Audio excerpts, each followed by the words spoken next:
এই যে ঠিক দেখা যাচ্ছে ৩ রাস্তার মোড়, এইদিকে যাচ্ছে কল্যাণী এক্সপ্রেসওয়ে, এইদিকে নতুন গ্রাম রোড, আর সোজা রাস্তাটা যাচ্ছে শ্যামনগর।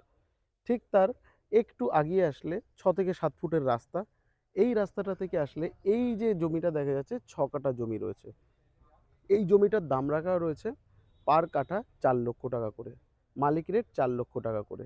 এই জমিটা সত্যি কথা বলতে কোনো বিজনেস পারপাস হোক বা থাকার জন্য একদম পারফেক্ট একটা জমি। কাগজপত্র সব ওকে আছে। যদি মনে করেন এইরকম একটা প্রপার্টিতে নিজের বাড়ি করবেন, তাহলে কিন্তু আপনি অবশ্যই স্ক্রিনে দেওয়া নাম্বারে যোগাযোগ করতে পারেন। তবে হ্যাঁ, যেটা বলি, এই জায়গাটা কিনলে পরে কাগজপত্র থেকে শুরু করে সমস্তটা আমরা অন টেবিল আপনাকে দিয়ে দেবো। তবে মালিকের সাথে কথা বলে নেগোশিয়েটের যদি কোনো ব্যাপার থাকে, মালিকের সাথে সেটা কথা বলতে হবে। আমরা আপনাকে যেটা করতে পারি, এই জমিটা আপনাকে দেখিয়ে দিতে পারি। আপনারা জমিটা দেখে পছন্দ হলে অবশ্যই স্ক্রিনে দেওয়া নাম্বারে যোগাযোগ করবেন।